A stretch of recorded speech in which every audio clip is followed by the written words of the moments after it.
오늘 저녁 하나님께서 우리에게 주시는 말씀은 누가복음 14장 25절부터 30절의 말씀을 보도록 하겠습니다. 누가복음 14장 25절부터 30절의 말씀을 보도록 하겠습니다. 자, 가정에서 예배하시는 분들도 성경을 다 찾으셔서 저하고 같이 한 절씩 함께 한번 교독해 보도록 하겠습니다. 수많은 무리가 함께 갈새 예수께서 돌이키사 이르시되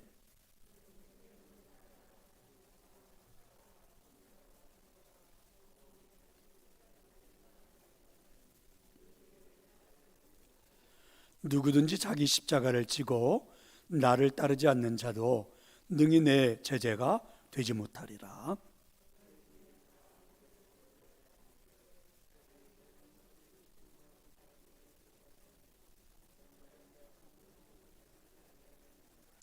그렇게 아니하여 그 기초만 쌓고 능히 이루지 못하면 보는 자가 다 비웃어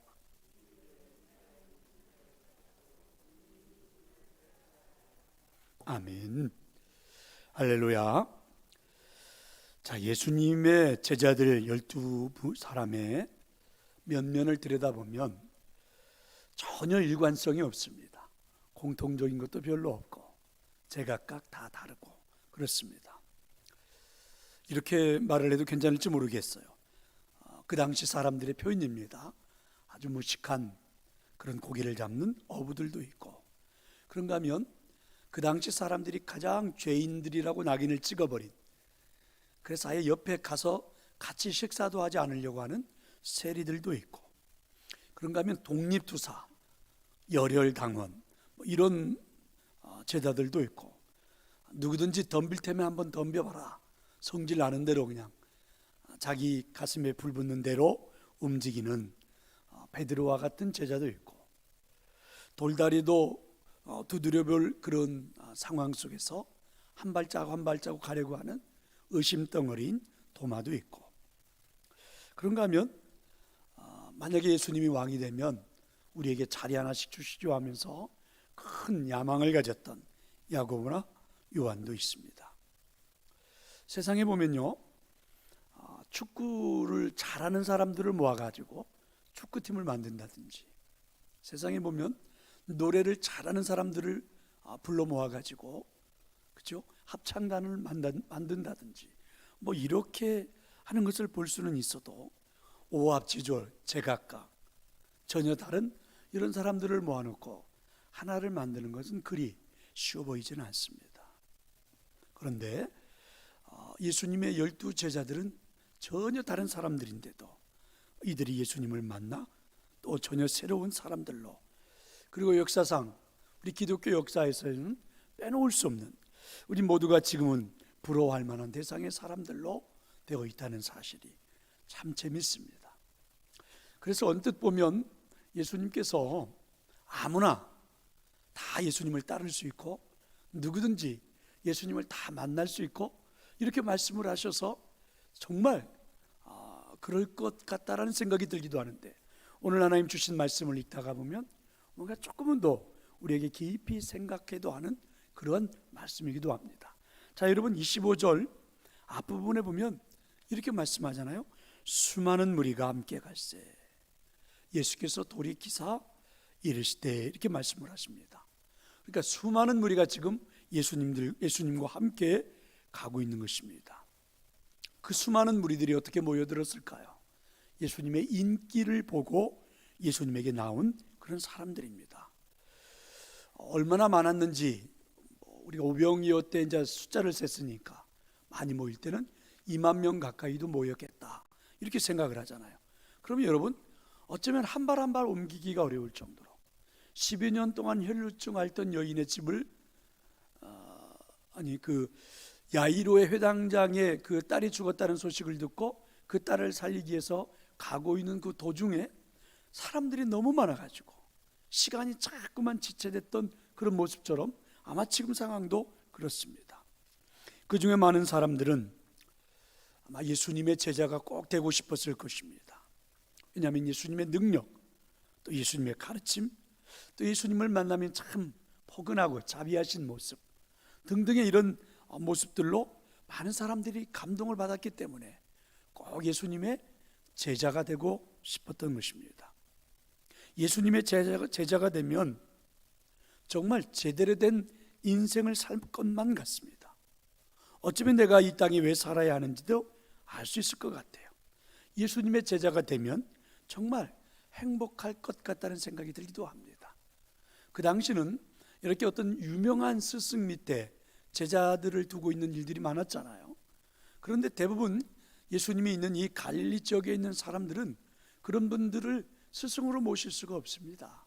학력도 짧고 명예가 있는 가문도 아니고 알아주는 사람도 아니니까, 그래서 자기들은 늘 어쩌면 인생을 불행하가 그리고 좀 늘 모자란 듯한 인생을 살아가는 것은 아닐까, 이렇게 살고 있었는데 하루에서 예수님을 보니까 저분의 제자가 되면 그 당시 알아주던 무슨 한 랍비들처럼은 되지 않아도 그래도 좀 우리 인생이 행복할 것 같고 좋을 것 같고, 이래서 많은 사람들이 예수님을 따라 나온 것입니다.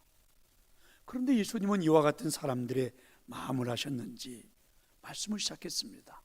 예수님의 제자가 되는 것은 참 좋은 일이요, 복된 일이지만 그 중에 먼저 한번 생각을 해보고 고민을 해보고 그리고 깊이 생각해보고 그 다음에 한번 나를 따라오면 어떻겠느냐, 예수님이 이렇게 말씀하시는 겁니다.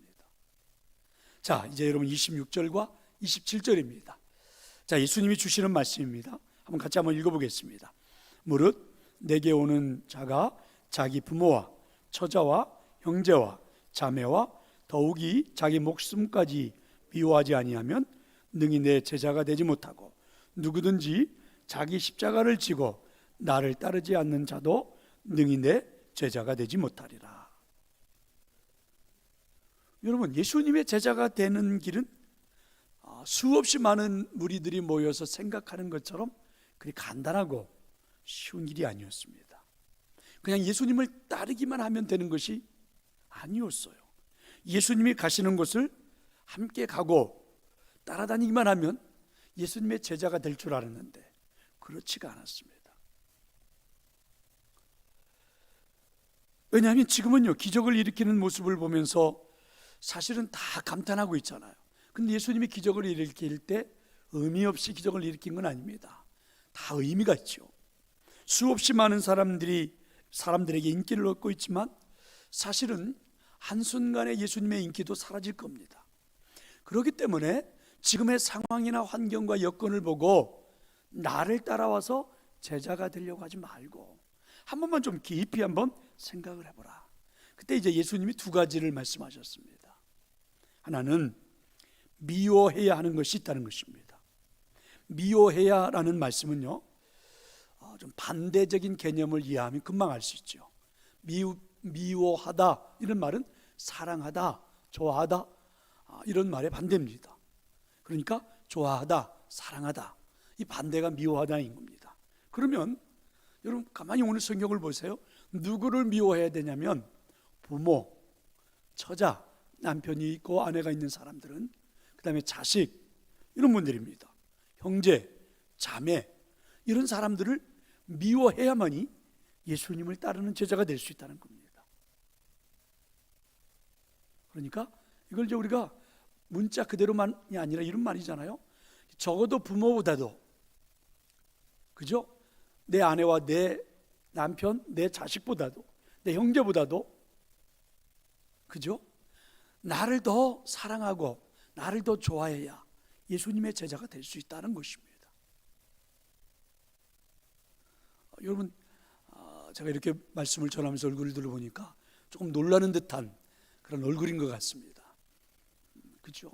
사실은 여러분 부모, 처자, 형제, 자매는요, 우선 우리가 사랑해야 하는 관계입니다. 가장 우리들의 마음속에 들어있는 관계지요. 한순간 여러분 조금 기분이 나빠서 미운 마음이 들었다가도 이내 어떤 결정적인 순간이 되면 말로 표현할 수 없는 어떤 우리 가슴에 뜨거운 감정이 떠오르게 하는 게 나의 부모고 내 아들들이고 내 형제들이고 내 아내고 내 남편입니다. 어떤 때는 그냥 진짜 왼수같이 보이기도 하지만 진짜 결정적인 순간이 되면 그건 우리가 말로 표현할 수가 없어요. 예를 들면 내가 어디를 지나가는데 우리 아들이 저기서 누구한테 매를 맞고 있다. 그럼 여러분 그때는 말로 형용이 안 됩니다. 내 가슴에 막 어떤 그 뜨거운 불덩어리 같은 게 막 들어와서 그냥 가서 가만두고 싶지 않은 이런 것들이, 그게 바로 천륜, 혈연 관계 이렇게 말할 수 있습니다. 근데 이들을 미워할 수 있느냐? 이들보다 나를 더 사랑할 수 있느냐? 이렇게 예수님이 오늘 묻는 것입니다. 이들보다도 다르게 말하면 이렇게 순간순간 우리 가슴에 떠오르는 그 혈연 관계, 천륜으로 맺어져 있는 그 뜨거운 그 감정, 그 감정이 나를 향하여 올 수 있겠느냐? 그 뜨거운 감정이 주님을 바라볼 수 있겠느냐? 주님을 보면 그런 감정이 되살아나느냐? 이렇게 우리에게 묻고 있는 것입니다. 자, 여러분에게 한번 묻고 싶습니다. 여러분, 예수님을 믿으면서 정말 그런 뜨거운 감동, 감정들을 가져본 적이 있습니까? 다 속으로 기어 들어가는 듯한 아멘이십니까? 그런 뜨거운 가슴들을 가져본 적이 있습니까? 그러면 다시 한번 묻겠습니다. 지금도 그 감정이 있나요? 저 고민스럽죠? 그렇습니다. 지금도 그런 뜨거운 감동을 가지고 있는가? 그럼 여러분, 예수님이 묻는 것은 한 번만 이게 아니죠. 예수님이 오늘 말씀하는 것은 진행형입니다. 언제나 나를 그렇게 사랑할 수 있겠느냐? 그게 너의 형제, 부모, 친척, 아니 그 뭐 자매, 또 처자, 이들을 놓을 때 그 뜨거운 가슴, 정말 사랑할 그 가슴에 다가오는 그런 뜨거운 가슴을 가지고 정말 그런 가슴으로 나를 바라보고 나를 사랑할 수 있겠느냐? 그래야만이 내 제자가 되는데, 이렇게 예수님이 말씀하시는 것입니다. 또 한 가지는요, 이렇게 말씀하셨습니다. 십자가를 지고 가야 한다. 반드시 희생이 있어야 한다는 말씀입니다. 고통도 감수해야 한다는 말씀이죠. 상처도 생각할 수 있어야 된다는 것입니다. 이게 여러분, 십자가는 우리가 얼른 봐도 배신을 당하는 상처도 있었고, 거기에는 크나큰 고통도 있었고, 거기는 반드시 희생도 따랐잖아요. 그와 같은 마음으로 감당할 수 있는 그러한 제자가 될 수가 있겠느냐? 이렇게 예수님이 묻는 것입니다. 그래서 예수님께서 수없이 많은 사람들이 예수님의 제자가 되고 싶어서 한 발자국을 떼기 어려울 만큼 앞뒤를 에워싸고 있는 그 무리들을 향해서 나를 그렇게 사랑할 수 있어? 십자가를 질 수 있어? 이렇게 예수님이 한번 묻는 것입니다. 자, 그러면 여러분, 지금 우리가 그 말씀, 사랑해야 된다, 십자가를 져야 된다는 이 말씀은 잘 알아들을 수 있을 것 같은데, 이걸 여러분 그대로 그냥 문자로만 해석하기보다는 조금만 더 구체적으로 알았으면 좋겠다 해서 이게 어떤 의미인지를 예수님께서 설명해 주는 게 이제 여기 보면 망대를 세우는 비유입니다. 그래서 망대 건축의 비유 이렇게 말씀하시죠. 망대라고 하는 것은 유대인들에게 있어서는 굉장히 중요한 요소입니다. 유대인들은 수없이 많은 전쟁에 시달렸습니다. 주변의 많은 나라들이 조금만 유대 나라가 약해지면 전쟁을 일으켰습니다. 농사를 지면 약탈해 갔죠. 때로는 가족 식구들을 노예로 잡아가기도 했습니다. 그러기에 망대는 굉장히 중요한 요소입니다. 마을 어귀에 아니면 어느 한 성읍에 큰 망대를 세워놓고, 그리고는요, 혹시라도 이웃 나라가 전쟁을 일으키지는 않는지, 쳐들어오는 것은 없는지, 우리가 농사 지은 것을 약탈해 가기 위해서 오는 것은 없는지 해서 이 망대는 필수품이었고 반드시 있어야만 했습니다. 근데 그만큼 비용도 많이 들어갑니다. 그 망대를 하나 세운다는 건 그리 쉬운 일이 아닙니다. 그런데 오늘 예수님이 비유로 말씀하셨습니다. 만약에 그렇게 중요한 망대를 세워야 한다고 할 때 아무런 준비도 대책도 계산도 해보지 않고 망대를 세울 수 있겠는가? 먼저 이 망대를 건축하는 데 있어서 비용은 얼마나 들지, 그리고 그 비용은 어떻게 충당할 것인지, 이런 것들을 다 계산한 다음에 망대를 세우지 않겠는가?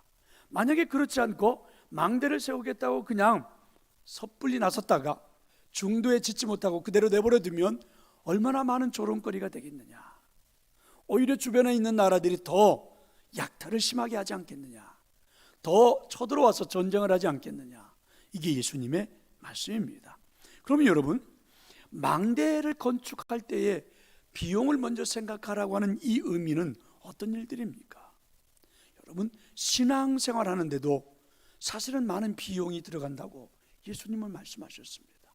예수님의 제자가 되기 위해서는 그만한 비용도 있다는 것을 따져보라는 것이죠. 여기서 말씀하는 비용은 물질적인 개념만은 아닙니다. 예를 들면 이런 거지요. 참된 신앙생활을 하려면 여러분 열심도 있어야 되잖아요. 땀도 흘릴 수 있어야 되잖아요. 가끔 보면 저는 게을러서 신앙생활 못해요.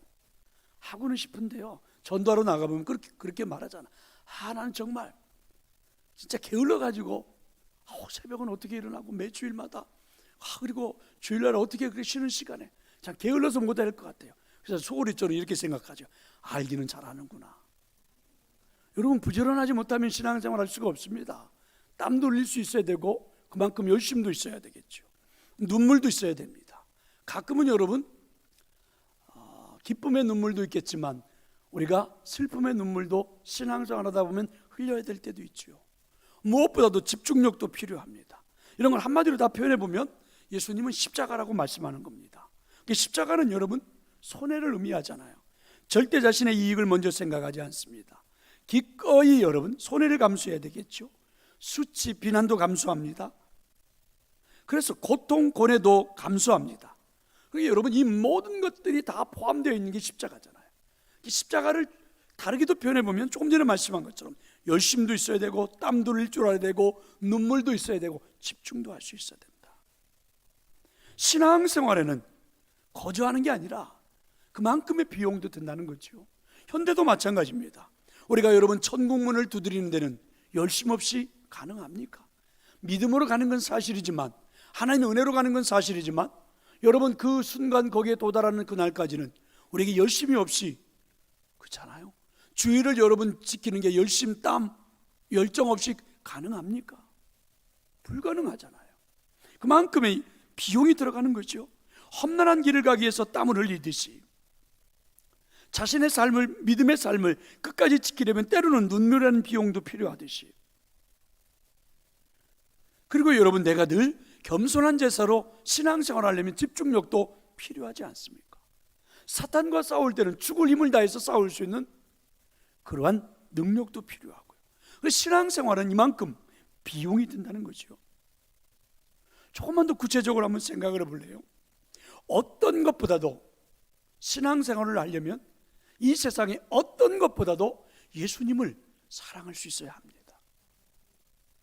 어떤 것보다도 하나님을 사랑할 수 있어야 합니다. 어떤 것보다도 성령님을 사모할 수 있어야 합니다. 불가능하잖아, 이런 거 없이는요. 신앙생활이 아니잖아요. 그런가 하면 여러분, 신앙생활은요, 자신의 독선도 버려야 됩니다. 자기의 고집, 자기의 독선을 가지고 신앙생활 할 수 없습니다. 우리는 하나님의 은총으로 구원을 받습니다. 그게 바로 죄에서 사함을 받은 거죠. 그러면 더 이상 죄로 인하여 누려지는 쾌락과는 거리가 멀어져야 되잖아요. 그런 비용을 계산하지 않아서는 안 되잖아요. 그런가 하면 편협된 독선도 있지만 내게는 세상을 보는 편협성도 있지 않습니까? 편협된 자아도 여러분 사실은 한 번쯤 버려야 되지 않겠습니까? 편안한 마음, 그죠? 이것만 가지고는 신앙생활은 불가능하잖아요. 사실 우리는 편안이 아니잖아요. 평안이지. 그러니까 여러분 이와 같은 모든 것들을 한번 생각을 해보라. 예수님 우리에게 말씀하시는 것입니다. 이와 같은 비용을 지불하지 않는다면 신앙생활도 실패하는 거다. 조롱거리가 된다. 그러니까 여러분 똑같은 말씀입니다. 사실 우리가 이런 땀도 열심도 열정도 그리고 하나님을 사랑하는 마음도 내 사랑에 내 마음속에 있는 독선, 편협 이런 것들도 버리지 않은 채 그리고 너무 편안한 상태로만 있으려고 하는 상태, 이래가지고는 여러분 신앙생활을 하긴 하지만 수치를 당하는 경우가 굉장히 많습니다.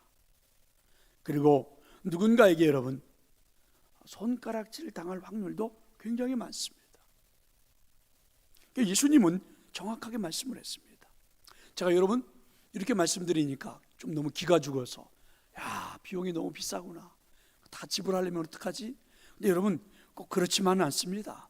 비용을 지불하는 대신에 대가도 있습니다. 세상 사람들이 우리를 비난하지만 오히려 비난하면 할수록 하나님 우리를 칭찬하시기도 하잖아요. 그만큼의 열정을 가지고 있다면.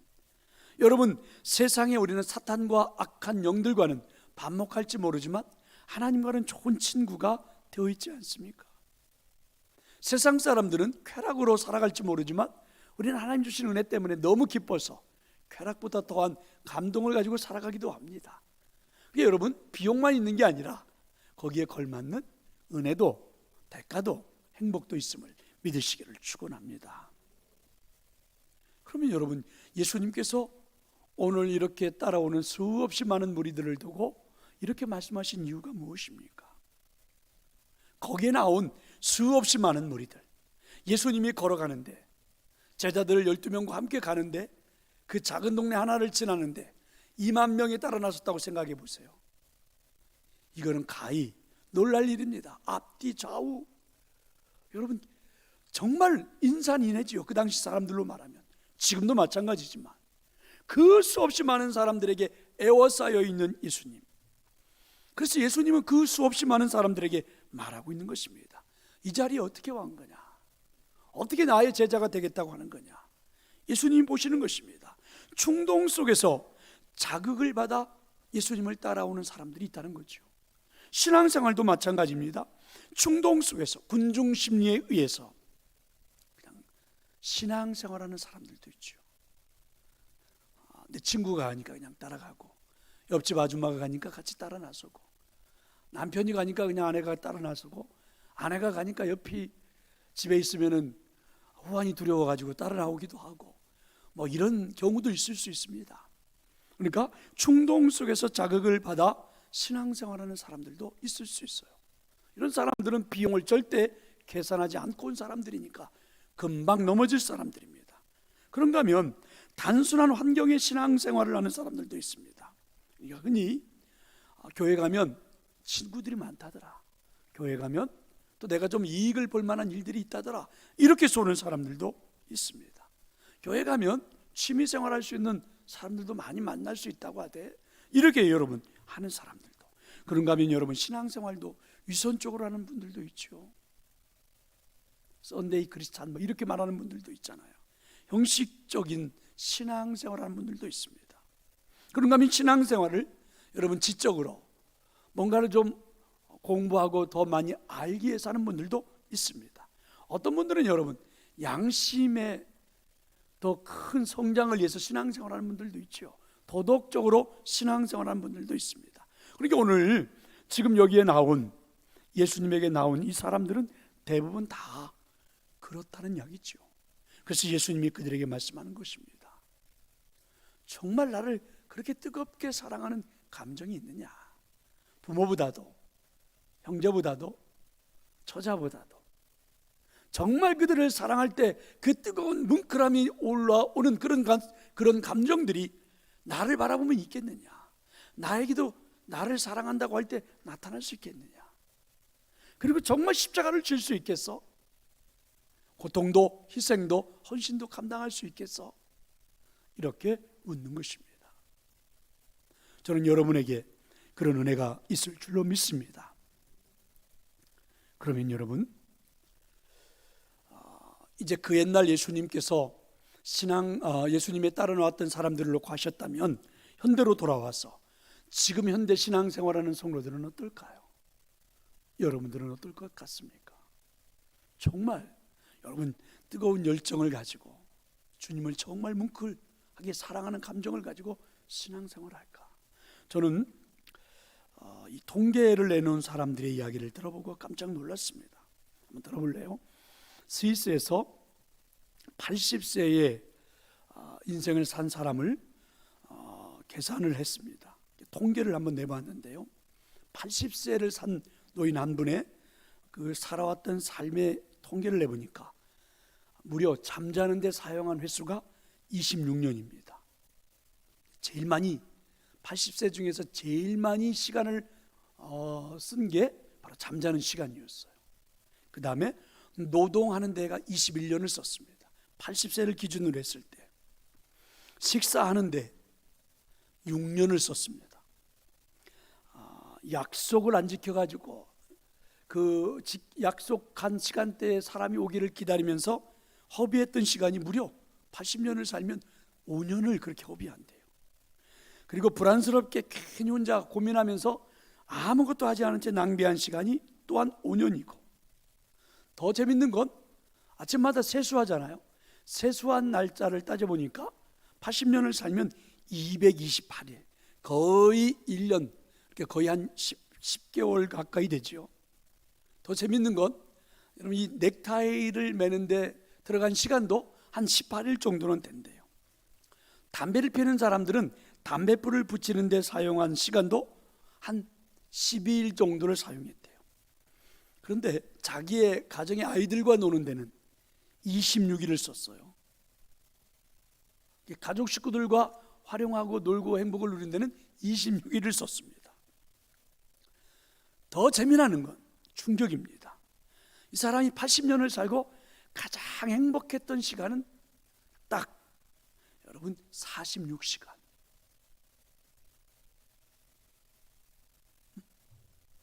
딱 46시간이었습니다. 이틀밖에는 되지. 80년을 살았는데 딱 이틀 정도, 여러분 이틀 정도 행복했던 거죠. 야, 우리가 살아가는 삶이 참 이렇구나. 한번 생각을 해보세요. 이건 이제 세상적인 통계고, 또 하나의 통계가 있습니다. 여러분, 미국의 어느 연구소에서 70년을 살아온 사람에 대한 통계를 냈습니다. 70년이에요. 이 사람도 잠자는 시간이 제일 많습니다. 잠자는데 24년을 썼고, 일하는데 11년을 썼고, 오락하면서 노는데 8년을 썼고, TV를 보는데 7년을 썼고, 사람을 기다리는데 6년을 썼습니다. 걸어다니는데 6년을 사용했고, 거울 앞에 앉아가지고 자기 모양 내는데, 여자들은 화장하는 거라고 그러죠. 화장하는데 사용된 시간이 무려 6년입니다. 책 읽는데 3년, 사람들과 대화하는데 사용한 게 3년입니다. 그런데 여러분, 교회 가는 시간은 얼마나 됐을 것 같습니까? 70년 중에 교회 간 시간이 6개월이었습니다. 그럼 여러분, 한번 생각을 해봅시다. 예수님은 우리한테 말씀하셨습니다. 적어도 나의 제자가 되려면 그만큼의 비용은 지출을 해야 된다. 적어도 예수님의 제자가 되어 복된 인생을 살고 싶다면 그만큼의 시간은, 그만큼의 비용은 지불해야지. 감정적으로 예수님을 뭉클하게 사용할 만큼의 그 뜨거움, 그리고 십자가를 지는 것 같은 그 정도의 비용은 지불을 해야 나의 제자가 되는 거지. 근데 여러분, 70년의 그 긴 세월 속에 주님을 향하여 사용한 시간은 딱 6개월이라니. 그게 여러분, 정말 그게 제대로 된 신앙생활이라고 말할 수 있을까? TV 보는데도 7년입니다. 그냥 오지 않을 사람을 기다리고 있는데도 6년이 걸렸습니다. 화장대 앞에서 내 얼굴을 만지는 데 걸린 시간도 6년입니다. 사람들과 대화하면서 산 시간도 3년이나 돼요. 그런데 하나님 앞에 살았던 시간은 6개월이라니. 비용을 지불해도 너무 적게 지불하고, 그리고 여러분, 우리가 천국의 백성이라고, 저 천국을 사모하고 있다고, 정말 하나님이 사랑스럽다고 고백할 수 있을까? 오늘 예수님 우리에게 묻는 것입니다. 설교를 준비하면서도 정말 그렇구나, 우리가 살아가는 인생이 그렇구나. 여러분, 잠자는 시간은 우리의 생명을 유지하기 위해서 반드시 필요한 것이고, 일하는 것도 행복을 위해서 반드시 필요한 거겠지요. 이런 것들을 하지 말라는 것은 아닙니다. 그런데 여러분, 여기에 보면 사실은요, 의미 없는 시간들을 보낸 것들이 훨씬 많고, 하나님 앞에 살았던 나의 삶의 모습들이 너무 말입니다. 물론 사람에 따라 조금씩은 차이가 있겠지만, 그래서 오늘 하나님은 우리에게 말씀하십니다. 좀 비용을 좀 지불하라. 적어도 망대 하나를 지으려고 할 때에 그만큼의 비용은, 그래야만이 그 망대를 지으면 우리 가정이 지켜주고 우리 동네가 지켜지고 이 나라가 지켜진다고 생각해서 그만큼의 비용을 지불한다고 생각하면 적어도 신앙생활은 그렇게 해야 되는 것 아닌가?